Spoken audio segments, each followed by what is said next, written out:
उनके बारे में पढ़ाएंगे। ह्यूमन एनाटॉमी, ये है ह्यूमन बींग्स।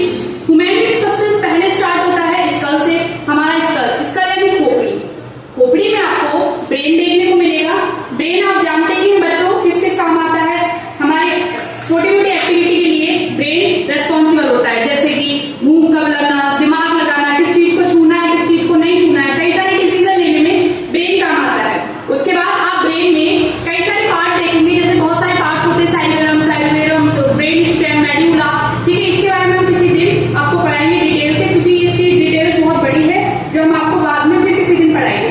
उसके बाद आप नीचे आते हैं तो ये आपको आईबोल्स दिखती है। आईबोल्स का मीन्स होता है आंख, जो आप जानते हैं। उसके बाद ये माउथ होता है। माउथ के बाद माउथ में कई सारे ग्लैंड्स होते हैं, जो सलाइवरी ग्लैंड्स होते हैं, जिसमें से सलाइवा निकलता है। ये करती क्या है, जब हम कहीं मार्केट जाते हैं और हमें खाने की कोई इच्छा होती है, जैसे कोई हम अपनी फेवरेट चीज देख लेते हैं, जिससे हमारे माउथ में यहाँ पे लार आना स्टार्ट हो जाता है, क्योंकि ये ग्लैंड्स एक्टिव हो जाती है, जिससे हमारा सलाइवा निकलता है। सलाइवा क्या करती है, फूड्स को, कोई भी फूड्स को छोटे छोटे पार्ट्स में तोड़ के, जैसे दांत के द्वारा वो टूटता है तो तोड़ के, जैसे दांत उसको तोड़ता है तो सलाइवा उसको लसलसा बनाता है, जिससे भोजन लसलसा बनके सीधे नीचे इसोफेगस में जाता है। इसोफेगस कहते हैं भोजन नली को, जैसे हम ग्रास नली भी बोलते हैं।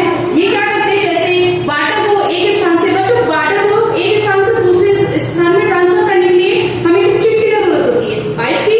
उसी तरह भोजन को एक स्थान से पूरे शरीर में जाने के लिए, ऊपर से माउथ से पूरे शरीर में जाने के लिए हमें किस चीज की जरूरत होती है, इसोफेगस को।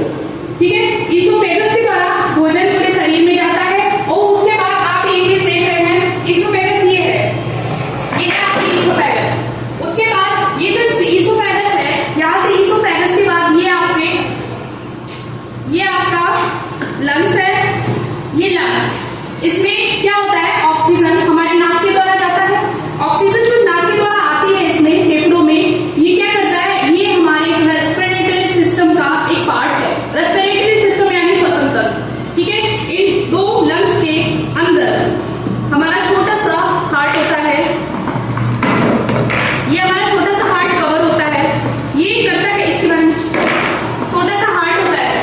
ठीक है, ये ना तो लेफ्ट में होता है ना ही राइट में होता है। कहा जाता है, कई लोग कहते हैं कि ये लेफ्ट हैंड में होता है, नहीं, ये गलत। हमारा जो हार्ट है वो मिड में होता है। ये लेफ्ट की तरफ तो झुका हुआ होता है, जिससे हमें लगता है कि हमारा जो दिल है वो लेफ्ट की तरफ होता है। हम जैसे कि दिल पहचानते हैं कि जिस तरफ पॉकेट होती है यानी लेफ्ट की तरफ, उसी तरह हमारा हार्ट होता है। नहीं, ये जो हार्ट होता है वो मिड में होता है, ये झुका होता है लेफ्ट की तरफ। उसके बाद हम देखेंगे, ये है हमारा स्टोमक। स्टोमक आप जानते हो, स्टोमक कहते हैं पेट को, जिसमें स्टोमक में ये आप देखिए, यहाँ पे स्टोमक में HCl होता है, प्लस जठर रस होता है, जठर रस, जिसमें कई सारे एंजाइम्स होते हैं। ठीक है, ये करते क्या है, भोजन। HCl का मतलब क्या होता है, आपने देखा होगा कभी कभी हमारे, जब हम भोजन करते हैं और भोजन नहीं सही से पच पाता है तो खट्टी डकारें आती है, क्योंकि जो HCl है वो भोजन के माध्यम को क्षारीय बनाता है,